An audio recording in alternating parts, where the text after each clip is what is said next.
My father kept a thin folder marked simply September 1942. No explanation. Just clippings, typed pages, and one underlined name. For years, I assumed it was another sinking.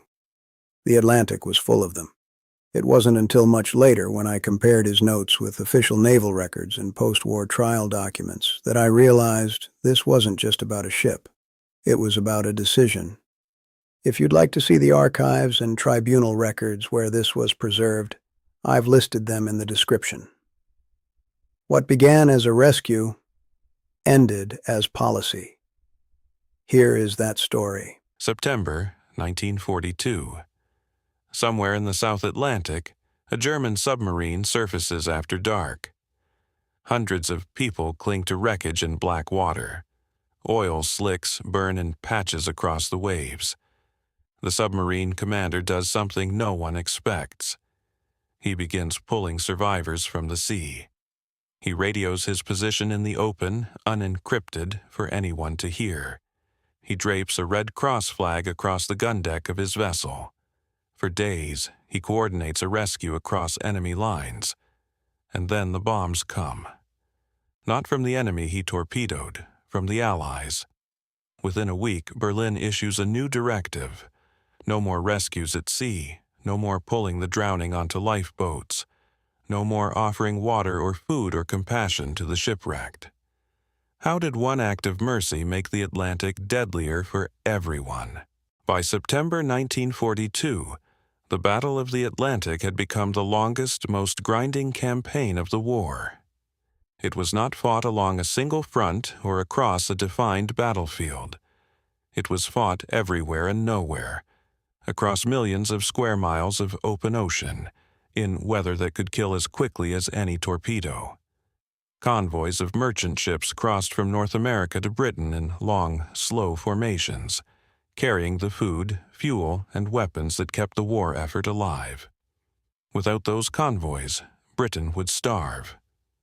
Without those supplies, no invasion of Europe could ever be attempted. The threat came from below. German U-boats hunted in coordinated groups the Allies called wolf packs. They tracked convoys by radio intelligence, shadowed them through the night, and struck in the darkest hours. A single torpedo could break a ship in half. A coordinated attack could scatter an entire convoy, leaving burning wreckage spread across miles of open water. The men aboard those ships knew the mathematics of survival. In the North Atlantic, water temperatures could drop below 40 degrees Fahrenheit. A man in a life vest, without a boat, had perhaps 30 minutes before cold shock stole his ability to swim. If he made it into a lifeboat, he faced exposure, dehydration, and the vast indifference of the sea. The numbers in 1942 were catastrophic. Allied shipping losses reached their peak that year. U-boats sank nearly 8 million tons of shipping. In June alone, more than 100 merchant vessels went to the bottom. The U-boat fleet was growing, and the gaps in Allied air coverage across the mid-Atlantic were still vast, dark corridors where submarines operated with near impunity. The Allies were building ships as fast as they could, but in 1942 the math still favored destruction. More tonnage was being sent to the ocean floor than the shipyards could replace. And yet, even in this world of industrialized killing, certain customs of the sea endured. It was not common. It was not guaranteed, but it was understood, across navies and generations, that the sea itself was a shared enemy. The old maritime codes, rooted in centuries of practice, held that even in war, men in the water deserved some measure of mercy. A submarine that surfaced after a kill might offer water, rations, a compass bearing to the nearest land. Some commanders did this routinely. Others did it when it was safe. A few did it even when it was not.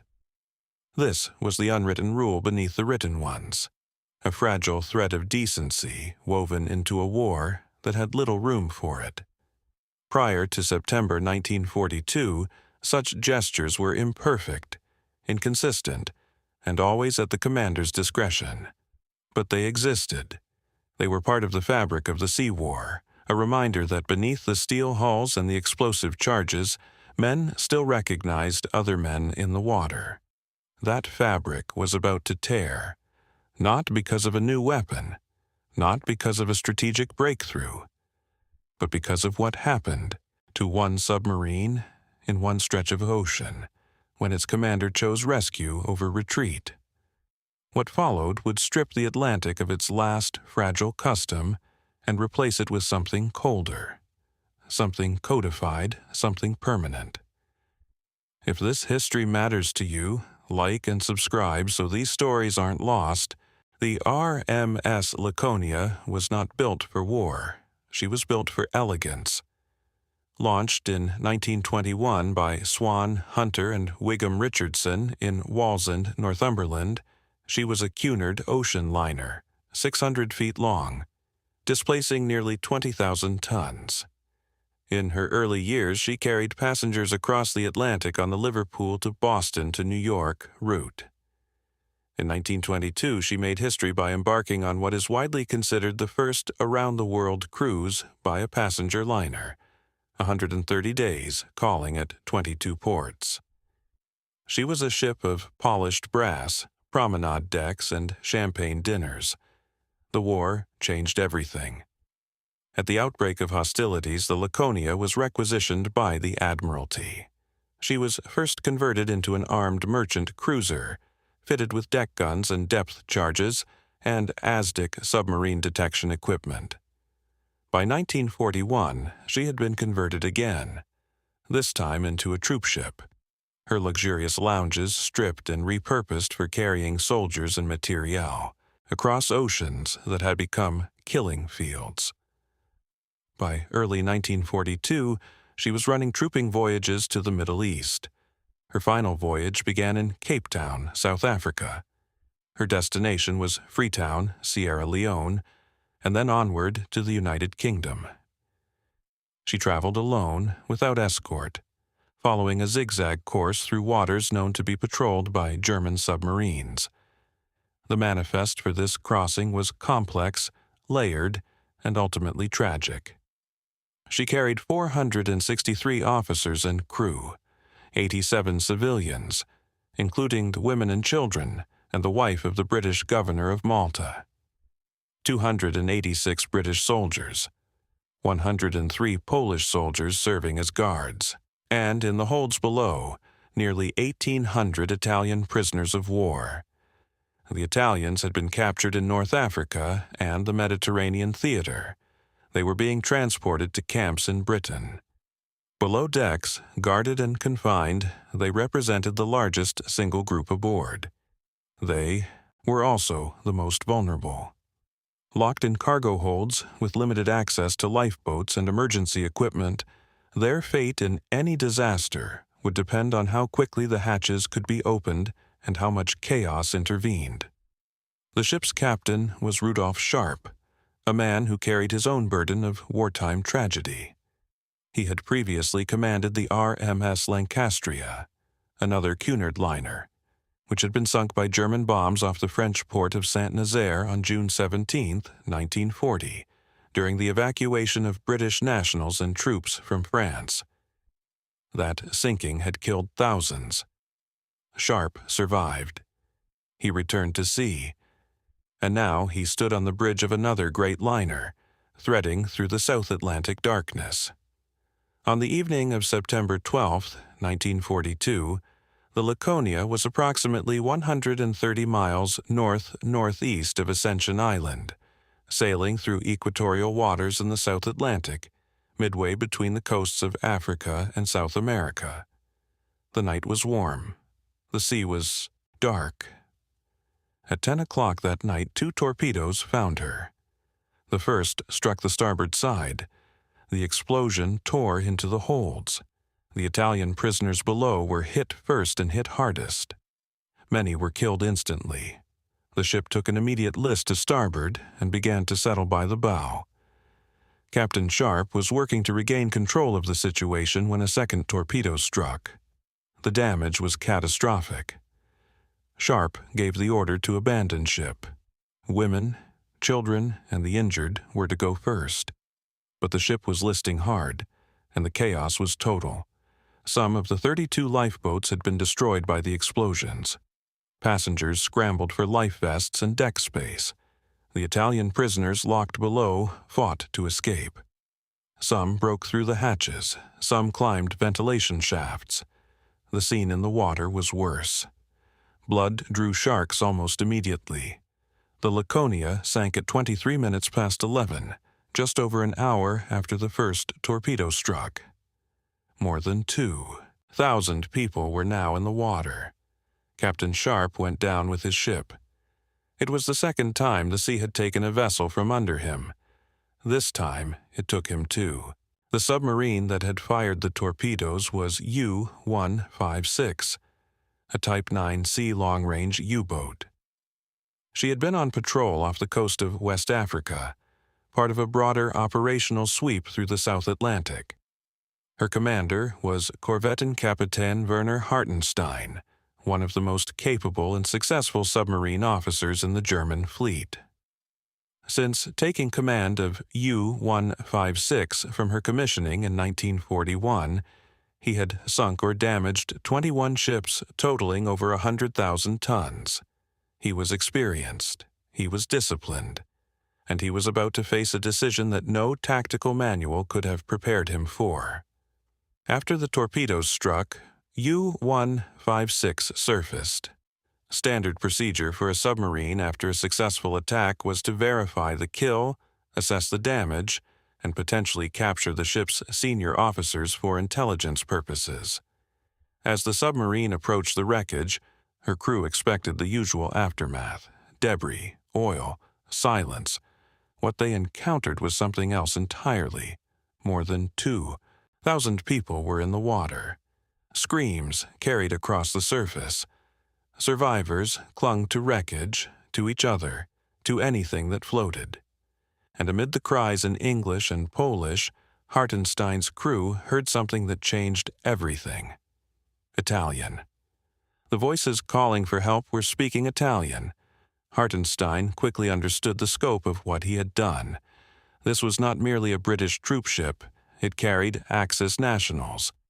Nearly 1,800 Italian prisoners of war, allies of Germany, had been aboard the vessel he had just sunk. He had not known. There had been no warning. The Laconia was armed, sailing without escort, and had been treated as a legitimate military target. But the reality in the water was now undeniable. Women, children, civilians, and hundreds of Italian soldiers floundering in oil-slicked seas. The decision he faced was stark. A submarine on the surface at night, surrounded by survivors, was intensely vulnerable. Any Allied warship or aircraft that spotted them could attack. The prudent course, the tactically sound course, was to submerge, leave the survivors to the sea, and continue the patrol. Every minute on the surface increased the risk to his crew, his boat, and his mission. Hartenstein chose otherwise. He ordered rescue operations to begin immediately. His crew started pulling people from the water, not just Italians. Everyone, British sailors, Polish guards, civilians, women, children. He made no distinction. The submarine's deck became crowded with shivering, oil-covered survivors. Hartenstein flew the Red Cross flag from U-156's conning tower, a signal visible to anyone who approached. He was declaring himself a vessel of mercy, not war. In the early hours of September 13th, he sent a coded radio message to German Submarine Command reporting the situation. The message was blunt. He had sunk a British ship. Unfortunately, it carried 1,500 Italian prisoners of war. He had rescued 90 so far. He requested orders. The response from German headquarters would set in motion a chain of events that none of them, not Hartenstein, not his crew, not the survivors clinging to the hull, could have predicted. By the morning of September 13th, U-156 had transformed from a weapon of war into something the Atlantic had rarely seen: a submarine operating as a rescue vessel. Hartenstein's crew worked through the night, hauling survivors from the water and distributing them across the submarine's limited space. Nearly 200 people were crammed above and below decks, including 5 women. Another 200 were placed in 4 lifeboats that U-156 took under tow. The foredeck of the submarine was packed shoulder to shoulder with men and women who, hours earlier, had been the targets of the very vessel now keeping them alive. The conditions were barely survivable. A U-boat was designed for a crew of roughly 50. Now it held 4 times that number. Fresh water was scarce. Food was scarcer. The air below decks was nearly unbreathable. At 6 in the morning on September 13th, Hartenstein made a decision that went beyond the bounds of normal submarine warfare. He broadcast a message in English, unencrypted, on the 25-meter band to all shipping in the area. The message gave his position, announced that he had picked up survivors of the British ship Laconia, and pledged not to attack any vessel that came to assist in the rescue. He transmitted the message openly, knowing that anyone could hear it. Allied warships, Allied aircraft, anyone within radio range. It was an extraordinary act. A German submarine commander, in the middle of a war, broadcasting his exact location to the enemy, promising safe passage to anyone who would help save lives. The Red Cross flag remained prominently draped across U-156's gun deck. Lifeboats trailed behind. Survivors sat exposed on every available surface. The submarine was, in that moment, perhaps the most vulnerable vessel in the entire Atlantic. Meanwhile, at German submarine headquarters, the situation was creating fractures at the highest levels. Admiral Karl Dönitz, the commander of the U-boat fleet, received Hartenstein's initial report and immediately ordered 7 U-boats from the Wolfpack Eisbär, which had been assembling for a planned surprise attack on Cape Town, to divert to the Laconia's position and assist with the rescue. Then Dönitz informed Berlin. The reaction was furious. The Führer was enraged. He ordered the rescue abandoned. Admiral Erich Raeder, the commander-in-chief of the German Navy, instructed Dönitz to disengage the Eisbär boats and send them to Cape Town as originally planned. A compromise was reached. Dönitz substituted 1 boat in the Wolfpack and redirected 3 other submarines to the scene. U-506, U-507, and the Italian submarine Commandante Capellini were ordered to intercept Hartenstein, take on his survivors, and proceed to the sinking site to continue rescue operations. At the same time, Dönitz sent instructions to Hartenstein. Take only as many survivors aboard as would allow the boat to dive safely if necessary. The submarine had to remain combat-ready. Hartenstein acknowledged, but continued to push the limits of what his vessel could hold, and so U-156 lingered on the surface, day after day, towing lifeboats, sheltering the wounded, waiting for reinforcements and for the Vichy French warships that had been requested from Dakar. The cruiser Gloire, the sloop Annamite, and the sloop Dumont d'Urville were dispatched. They were expected to arrive by September 17th. Until then, U-156 was alone, exposed, and flying a flag that no submarine in the Atlantic had ever been designed to carry. By September 15th, the rescue operation had expanded into something unprecedented in the history of submarine warfare. 3 additional Axis submarines arrived at the scene, joining U-156 in the open Atlantic. U-506, under Kapitänleutnant Erich Würdemann, reached the area first at 11:30 in the morning. She immediately began taking survivors aboard and distributing them among the lifeboats.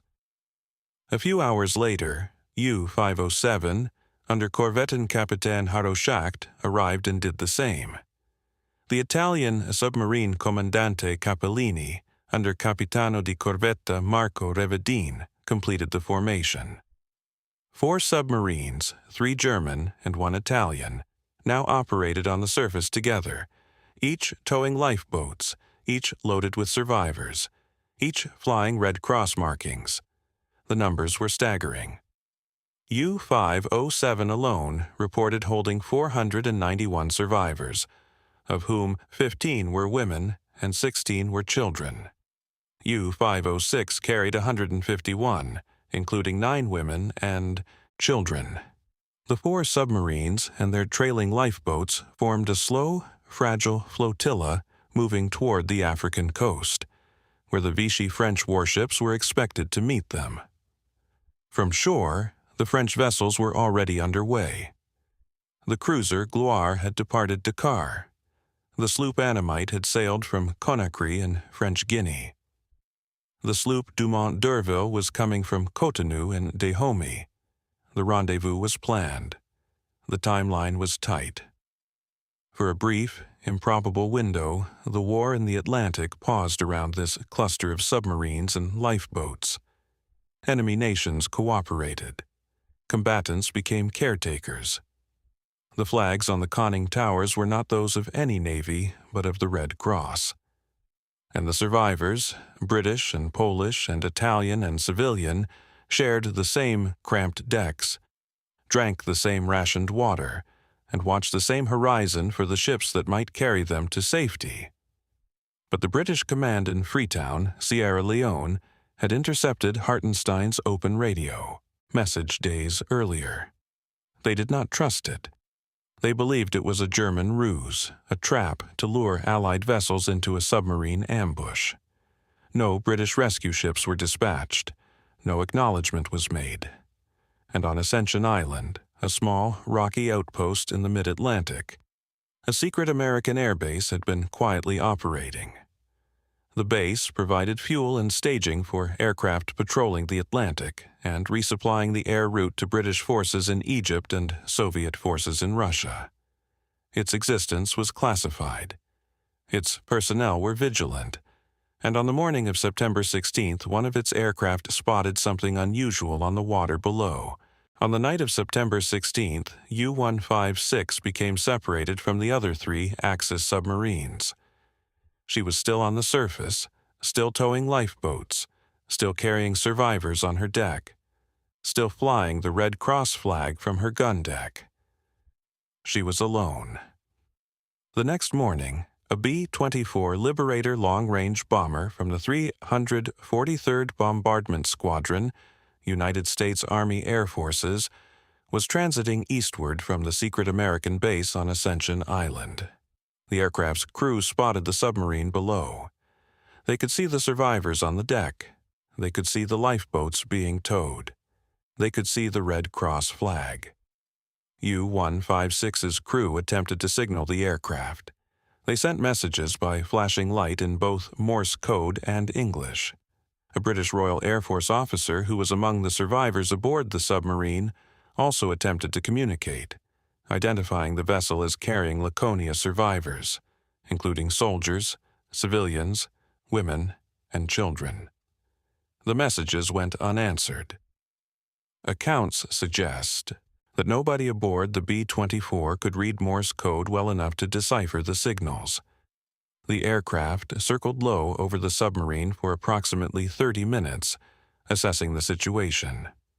Then it flew off to the west, back toward Ascension Island. The B-24 pilot radioed a report to the base, describing what he had seen and requesting instructions. The senior officer of the day at the American Air Base evaluated the situation. He later claimed he knew nothing about any Red Cross-sanctioned rescue operation. His reasoning, as it was later reconstructed, was that Red Cross flags on armed combat vessels had no legal standing under the rules of war, that the German submarine might attack British merchant vessels responding to the area, and that the submarine was only rescuing Italian prisoners. The instruction that came back was direct and unambiguous. Attack the submarine. The B-24 returned. What followed was devastating. The bomber made 3 attack runs at low altitude, approximately 250 feet. Bombs and depth charges fell among the lifeboats and the submarine. The first attack forced Hartenstein to cut the lifeboats free. A bomb from the second run struck one lifeboat directly and capsized another. Survivors who had endured days of rescue were now being killed by their own side's aircraft. One survivor later described a bomb landing just 10 feet from his lifeboat, blasting him into the water. He managed to crawl back in. Many did not. The final attack delivered a delayed action bomb that exploded beneath U-156's control room, causing significant damage. Hartenstein knew he had to dive or lose his boat and his crew entirely. He ordered all survivors to leave the submarine. They came up through deck hatches and jumped overboard, back into the same ocean they had been pulled from days before. The submarine submerged. The B-24 pilot, observing the dive, reported that the submarine had been sunk. He was credited with a kill. He was later decorated for the action. U-156 had not been sunk. She was damaged but seaworthy enough to make a trim dive and leave the area, heading west. But the rescue, the extraordinary, days-long effort to save men and women from the water, was over for Hartenstein and his crew. The other submarines were not spared. U-506 was also attacked by American aircraft and forced to dive. The Ascension Island base dispatched additional bombers to search for the remaining submarines. The message was clear, whether intended or not. The Atlantic did not pause for mercy. The reports reached German submarine headquarters in fragments. A rescue operation spanning days, involving 4 submarines and hundreds of survivors, had been bombed by Allied aircraft. Not in a contested battle zone, not in a fog of rapid engagement, but in open water, in daylight, against vessels visibly engaged in humanitarian operations, flying Red Cross markings, towing lifeboats filled with people. The anger within the German Naval Command was immediate and visceral. The attack was seen not merely as a tactical decision by a distant airbase, but as a statement about the nature of the war itself. If a submarine could be bombed while actively saving lives, while broadcasting its position and its intent, while carrying women and children on its deck, then no act of mercy at sea was safe. The enemy had not simply failed to recognize the rescue. In the German reading of events, the enemy had recognized it and attacked anyway. For Dönitz, the implications were operational before they were moral. Every minute a submarine spent on the surface was a minute of exposure. Every radio broadcast revealing its position was an invitation to attack. The Laconia rescue had required submarines to remain surfaced for days, to reveal their coordinates in uncoded transmissions, to sacrifice speed and maneuverability for the weight of human bodies on their decks. And the result had been bombs. The conclusion that formed in the corridors of German submarine command was not philosophical. It was arithmetic. Surfacing to rescue survivors now meant risking the submarine, its crew, and the broader war effort. The Laconia incident had demonstrated that Allied forces would not honor a humanitarian pause. Whether through miscommunication, suspicion, or deliberate policy, the outcome was the same. The submarines had been attacked. Survivors had been killed. The rescue had collapsed. Fear settled into the calculus. Not the fear of depth charges or convoy escorts or the slow hunt of destroyers overhead. This was a different kind of fear. The fear that decency itself had become a tactical liability, that the old customs of the sea, the unspoken agreements between enemies that men in the water were no longer combatants, had been voided by the reality of total war. The German submariners who had participated in the rescue had risked everything. They had held position for days in enemy waters, defying orders from Hitler himself, coordinating with Vichy French ships, communicating openly with the Allies. And for their effort, they had been bombed. Some of the survivors they had saved were killed in those bombings. The submarines themselves had been damaged and forced to abandon the mission. Within the German Navy, the narrative that formed was one of betrayal. Not of personal betrayal, but of systemic betrayal.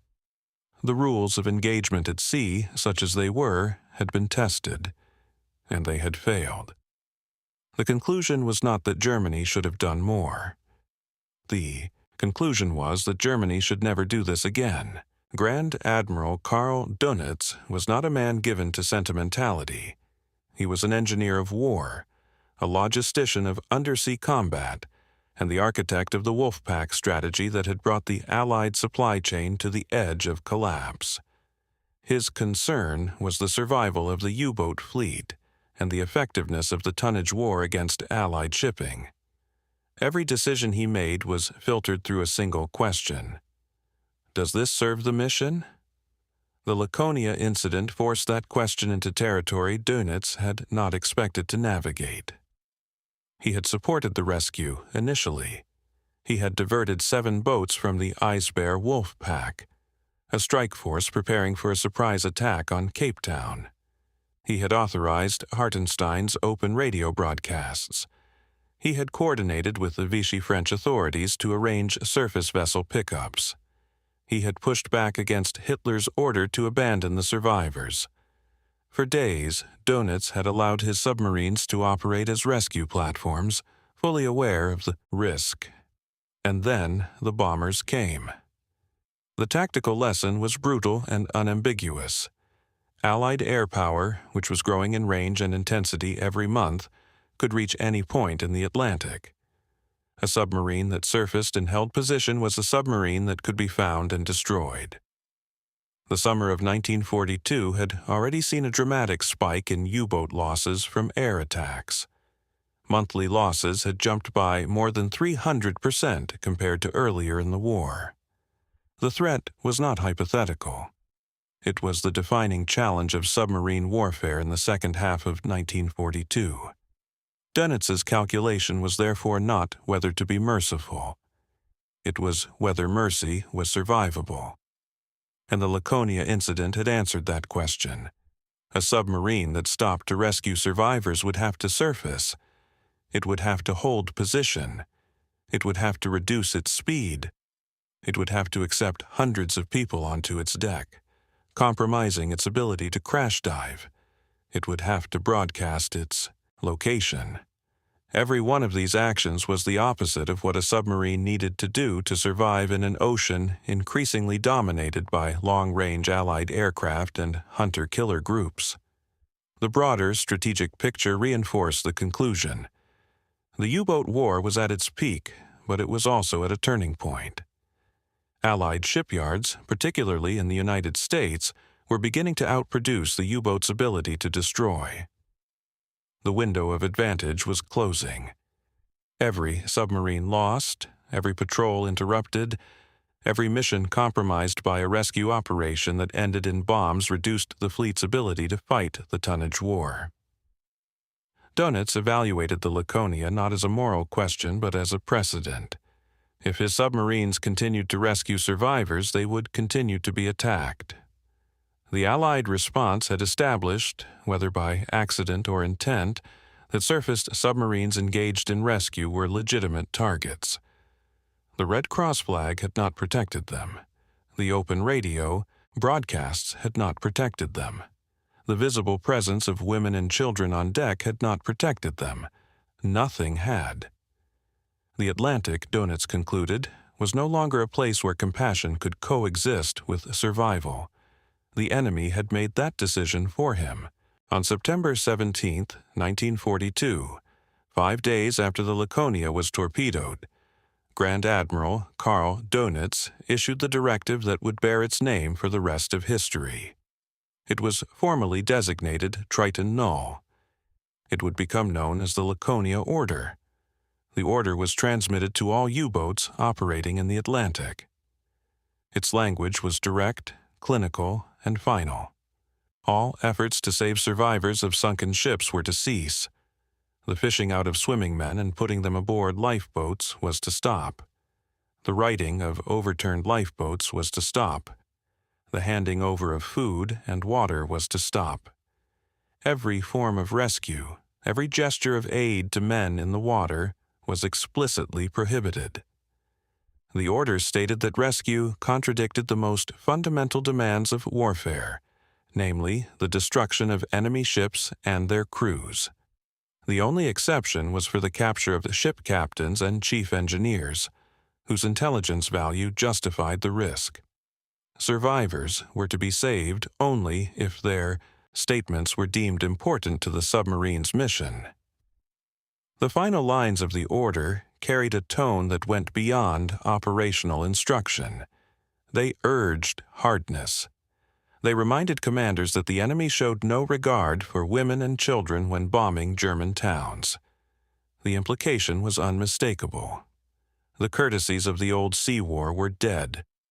The new directive was not just permission to leave survivors behind, it was an admonishment against the instinct to help them.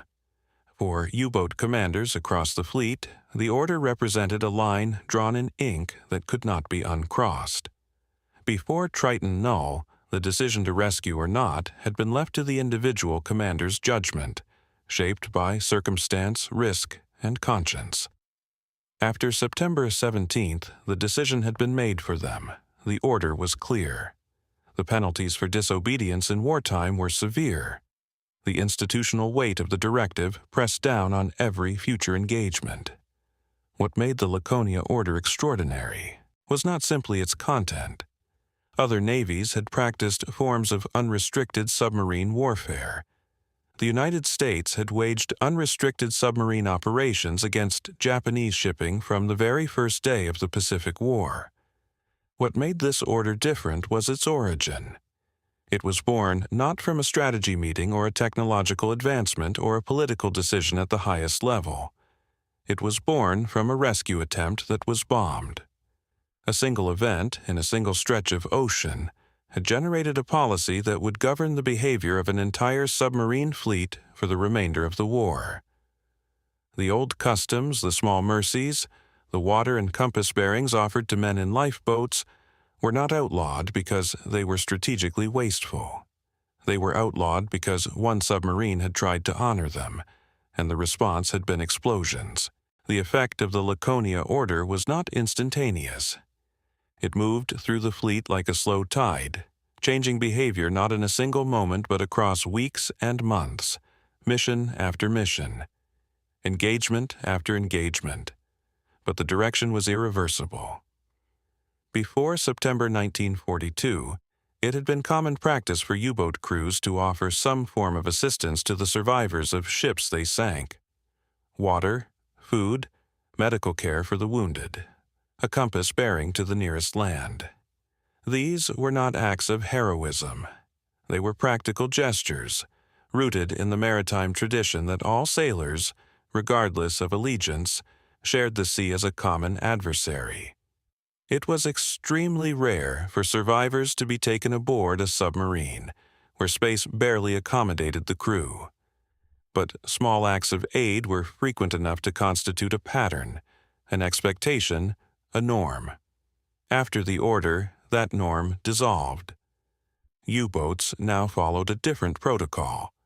After a successful torpedo attack, they confirmed the sinking and they left.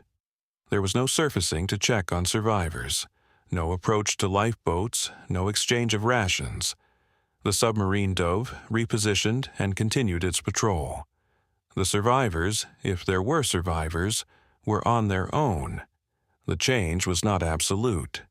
Records show that even after September 1942, some U-boat crews continued to provide limited aid to survivors. On one occasion in October 1942, a U-boat crew gave water to a lifeboat. On another, cigarettes were offered to a group of shipwrecked men. These were acts of individual conscience, not institutional policy. They occurred in spite of the Laconia order, not because of it, and they became rarer as the war went on, as losses mounted, as the pressure on every submarine increased, and as the order's authority became embedded in operational culture. For the men in the water, the change was existential. A torpedoed merchant sailor in 1941 might cling to the wreckage and see a submarine surface nearby. He might be offered water. He might be given a direction to row. He might, at the very least, know that the men who had sunk him recognized his humanity.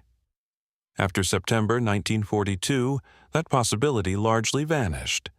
The submarine, if it surfaced at all, surfaced briefly, distantly, and then sank beneath the waves without contact.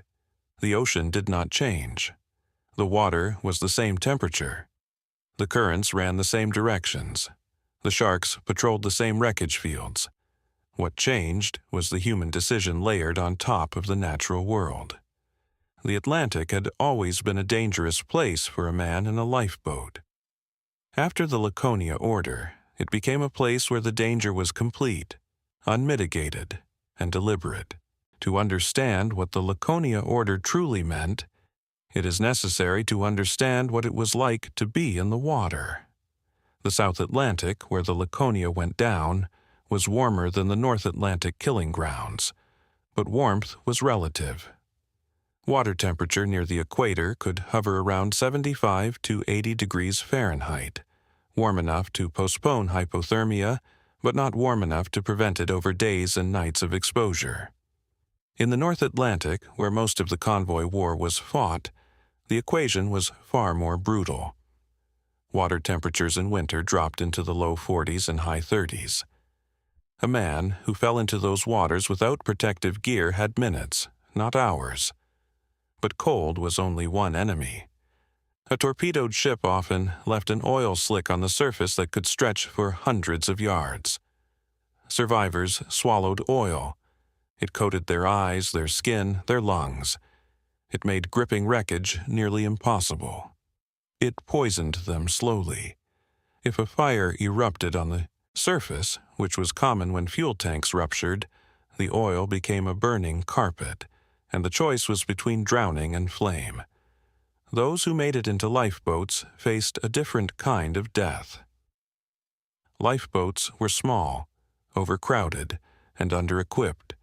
A boat designed for 32 might carry 60. Water rations were measured in sips.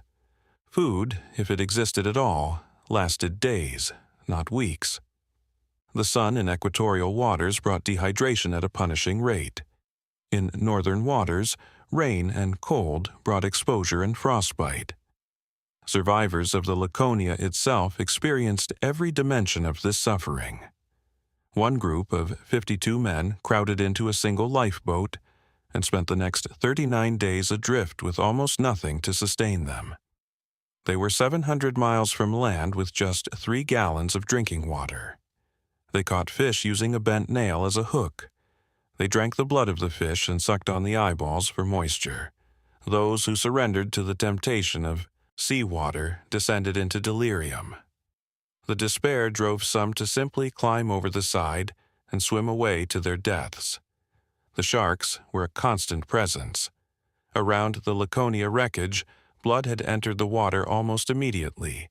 From the wounded, from the dead, from the violence that occurred as Italian prisoners tried to board lifeboats and were fought off.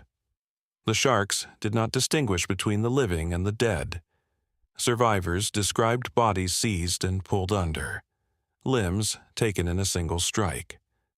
The water becoming a place where stillness itself was dangerous, because stillness attracted attention from below.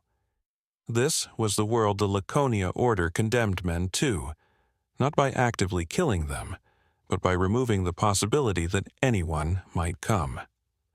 Before the order, a man in a lifeboat could hold to the fragile hope that the submarine that sank him might surface, might approach, might offer direction or water or the name of the nearest landmass. After the order, that hope was extinguished. The Laconia's survivors who were not rescued by submarines or French warships endured ordeals that stretched weeks. The last occupied lifeboat from the disaster was not sighted until late October. Of the original 31 occupants, only 4 were alive. More people died in the sinking of the Laconia than had died on the Titanic. The wreck settled more than 14,000 feet below the surface, deeper than the Titanic itself. None of this suffering was unique to the Laconia. It was the common currency of the Atlantic War. What the Laconia order changed was the margin, the thin, inconsistent, but real margin of aid that had sometimes existed between sinking and drowning. That margin was now officially zero. The Allied perspective on the bombing of U-156 was never formally addressed with the clarity the event demanded. No war crimes inquiry was launched against the officers involved. No formal investigation was conducted. The matter was, in the words of post-war analysts, quietly forgotten by the American military. The reasoning that drove the attack, however, was not irrational. It was embedded in the logic of the war itself. In September 1942, the Allies were losing the Battle of the Atlantic. Shipping losses were catastrophic. The U-boat threat was at its peak. Every submarine on the surface represented a target, and the operational doctrine of the Allied air forces was built on a simple principle: attack submarines whenever and wherever they were found. Hesitation cost lives. A surfaced submarine that was not attacked might dive and sink another convoy ship the following week. The arithmetic of the tonnage war left no room for nuance. The officers on Ascension Island operated within this framework. The existence of the air base itself was a closely guarded secret, vital to the Allied war effort in the Atlantic and beyond. The presence of German submarines in the vicinity of Ascension Island, regardless of their stated intent, was a direct threat to that secrecy. The base commander's calculus, right or wrong, was shaped by the fear of what a submarine near his position could mean. There was also the matter of trust. The British in Freetown had intercepted Hartenstein's open radio broadcast and dismissed it as a German ruse. The idea that a U-boat commander would genuinely rescue the survivors of a ship he had just torpedoed while broadcasting his position to the enemy seemed implausible in the context of 1942. Deception was a weapon both sides used extensively.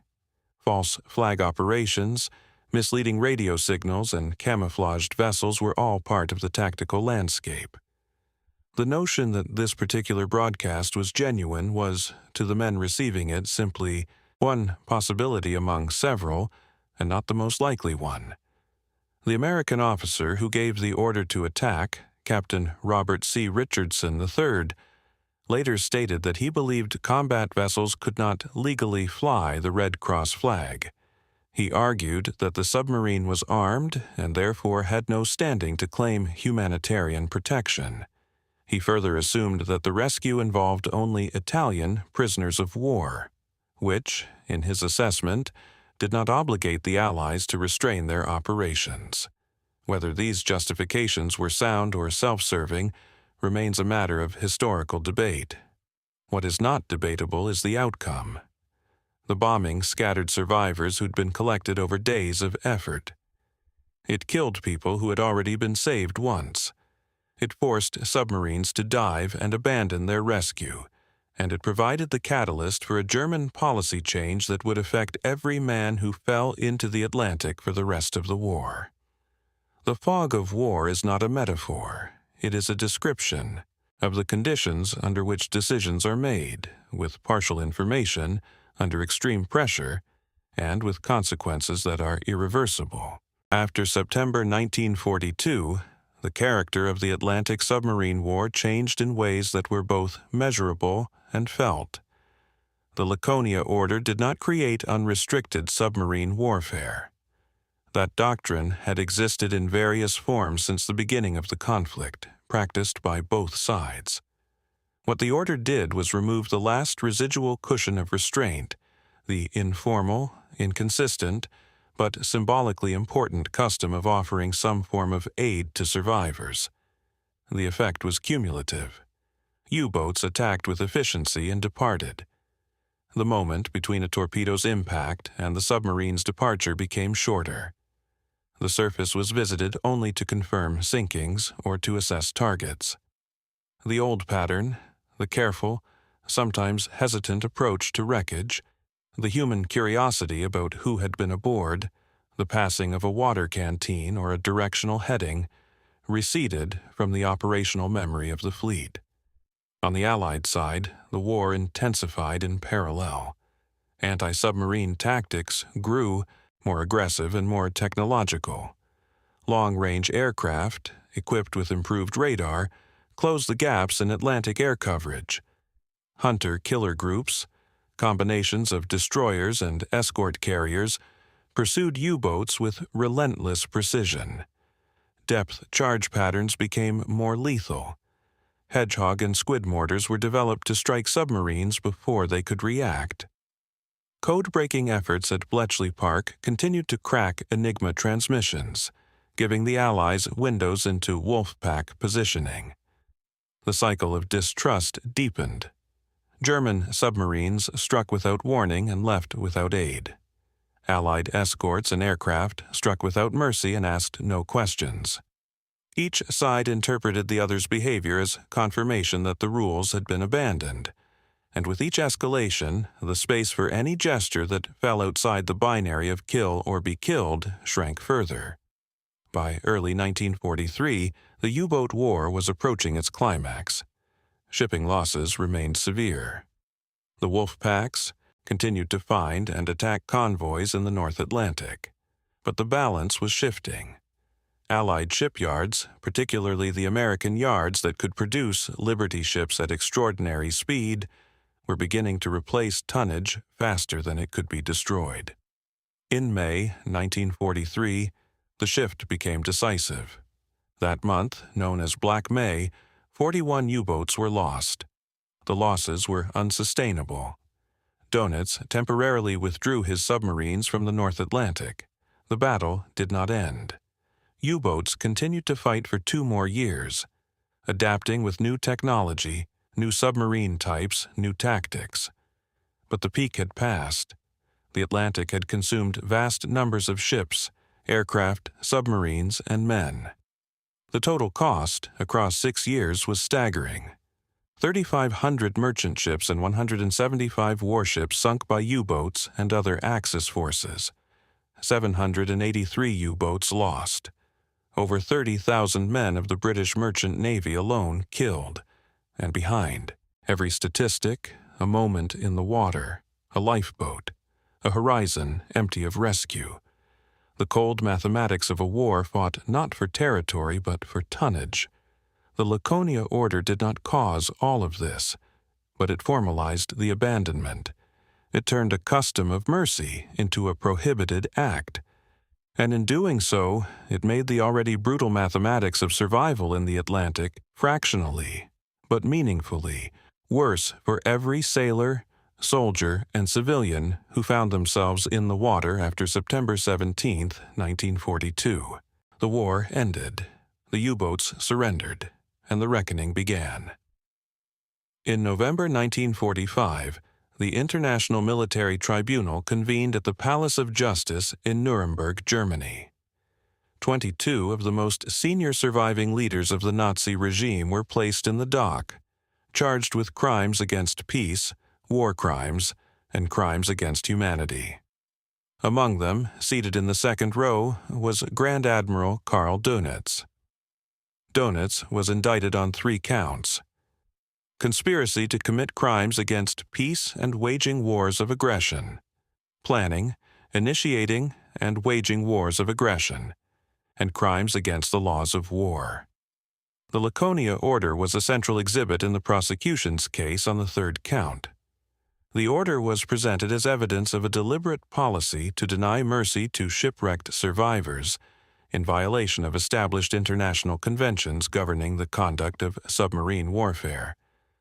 The prosecution argued that the language of the directive, particularly the admonition to remain hard and the framing of civilian casualties as the enemy's doing, went beyond a tactical instruction and constituted an order that encouraged, or at minimum permitted, the killing of survivors by omission, if not by direct action. The defense mounted a vigorous response.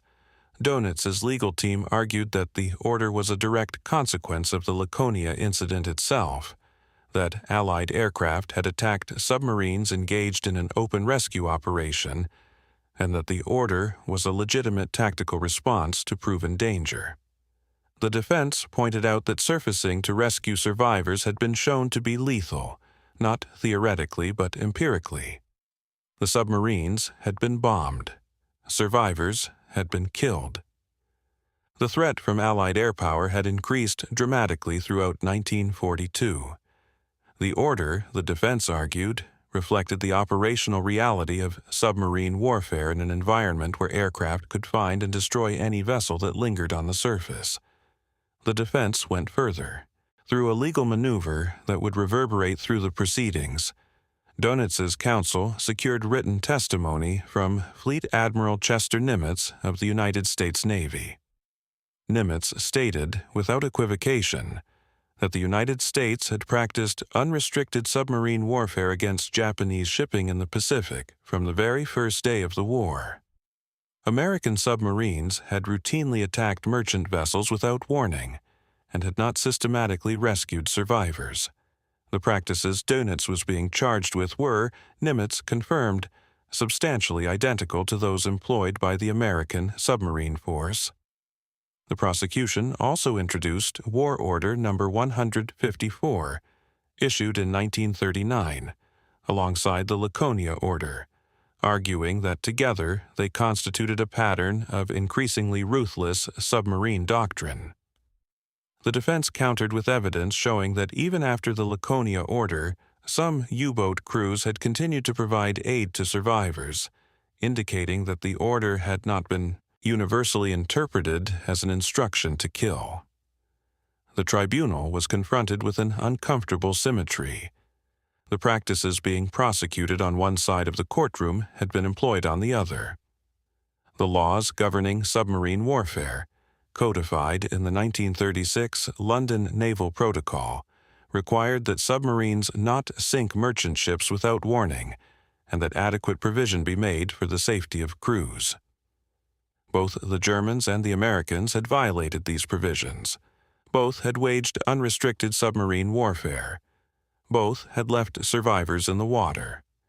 The question for the tribunal was not whether the Laconia Order was humane, it was whether it was criminal. And that question forced the judges to navigate the treacherous distance between what the law demanded and what the war had actually produced. The tribunal deliberated. The judgment was delivered on October 1, 1946. On the charge of crimes against humanity, Dönitz was acquitted.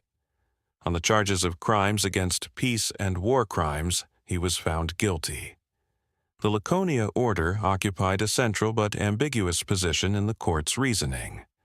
The tribunal's opinion stated that the evidence did not establish, with the certainty required, that Dönitz had deliberately ordered the killing of shipwrecked survivors. The orders, the judges wrote, were undoubtedly ambiguous and deserved the strongest censure. But ambiguity was not the same as a direct instruction to murder. The court found that rescue provisions under international law had not been carried out, and that Dönitz had ordered they should not be carried out. This was, in the tribunal's view, a violation of the 1936 London Submarine Protocol, which required submarines to ensure the safety of merchant vessel crews before sinking their ships. The defense's argument that the security of the submarine was paramount and that the development of aircraft had made rescue operations impossible was acknowledged. The tribunal conceded that this might be true, but the protocol was explicit. If a commander could not rescue, then under its terms he could not sink a merchant vessel. He should allow it to pass. The tribunal then addressed the elephant in the courtroom. In light of all the facts proved, and in particular an order of the British Admiralty from May 1940, directing that all vessels should be sunk on sight in the Skagerrak, and the answers to interrogatories by Admiral Chester Nimitz confirming unrestricted submarine warfare by the United States from the first day of the Pacific War, the sentence of Dönitz was not assessed on the ground of his breaches of the international law of submarine warfare. The meaning of this passage was extraordinary. The tribunal found Donitz guilty of violating submarine warfare law but explicitly declined to base his sentence on that violation because the Allies had done the same thing. The conviction stood. The punishment was calibrated to exclude the very conduct the prosecution had most aggressively pursued. It was, in the legal history of war, a moment of rare and uncomfortable honesty. Donitz was sentenced to 10 years' imprisonment, the shortest sentence handed down at Nuremberg. He was sent to Spandau prison in Berlin. He served his full term and was released in 1956. He lived quietly in a village near Hamburg until his death in December 1980. The Laconia order remained in the legal record. It was not overturned. It was not endorsed. It existed in the gray space between legitimate military necessity and criminal disregard for human life, a document that both sides had reason to wish had never been written. The commander who had started the rescue, Werner Hartenstein, never testified. He never had the chance. On March 8, 1943, approximately 6 months after the Laconia incident, U-156 was sunk with all hands east of Barbados, likely by depth charges from a U.S. Navy PBY Catalina aircraft. Hartenstein and his entire crew of 53 men perished. The man who had surfaced his submarine to save lives, who had defied the logic of war and the orders of his supreme commander, who had flown a Red Cross flag from a weapon of destruction, died beneath the same ocean he had tried to redeem. The Laconia incident did not rewrite the laws of the sea, but it revealed with terrible clarity how quickly those laws could be erased by the pressures of war. After 1945, the international community worked to codify the protections that the Atlantic Campaign had so thoroughly violated. The Geneva Conventions of 1949, drafted in the shadow of the war's atrocities, expanded protections for wounded, sick, and shipwrecked members of armed forces at sea. The principle that men in the water are no longer combatants, that rescue is an obligation and not a courtesy, was reinforced with legal force. Modern naval doctrine reflects these conventions. Search and rescue obligations are embedded in the operational codes of every major navy. The International Convention for the Safety of Life at Sea and the United Nations Convention on the Law of the Sea both enshrine the duty to render assistance to persons in distress, regardless of their nationality, status, or the circumstances in which they are found. And yet, the Laconia incident endures as a reminder that law and practice are not the same thing. What happened in September 1942 was not a failure of law. The London Submarine Protocol existed. The customs of the sea existed. The Red Cross flag was recognized. What failed was the willingness to honor those protections in the midst of a war that had consumed every conventional boundary. An American officer ordered bombers to attack a rescue operation. A German admiral issued an order forbidding future rescues. A British command dismissed a genuine humanitarian broadcast as a trap. Each decision was rational within its context. Each was catastrophic in its consequence. The story of the Laconia is often told as a story about German submarines, but it is more accurately a story about incentives, about what happens when an act of mercy is punished, about how a single event, filtered through fear and institutional logic, can produce a policy that outlives the moment and outlasts the men who wrote it. The Laconia order did not emerge from ideology. It emerged from experience. A submarine tried to save people, and it was bombed. The lesson drawn was not that the bombing was wrong. The lesson drawn was that the rescue was the mistake. That lesson did not stay in 1942. It traveled through history. It appeared in the Nuremberg courtroom, where it complicated the prosecution's narrative and embarrassed the Allies. It appeared in post-war legal scholarship, where it became one of the most cited examples of how operational reality can override legal obligation. It appeared in military ethics curricula, where it is studied as a case of how the moral logic of individuals can be overridden by the institutional logic of war. The wreck of the Laconia lies more than 14,000 feet below the surface of the Atlantic, deeper than the Titanic. It is visited by no one. The men who died there, British and Italian and Polish and civilian, left no graves. The sea is their only marker. And somewhere in that depth, in the darkness where light does not reach, rests the memory of a moment when a submarine surfaced to save lives. When a Red Cross flag was draped across a gun deck. When enemies pulled each other from the water. When the war, for a few hours, remembered what it was supposed to be. Then the bombs fell, and the ocean grew colder, not because the temperature changed, because the rules did, because one act of mercy produced one order of cruelty. And the Atlantic, which had always been indifferent to the men who crossed it, became something worse. It became a place where help was no longer coming,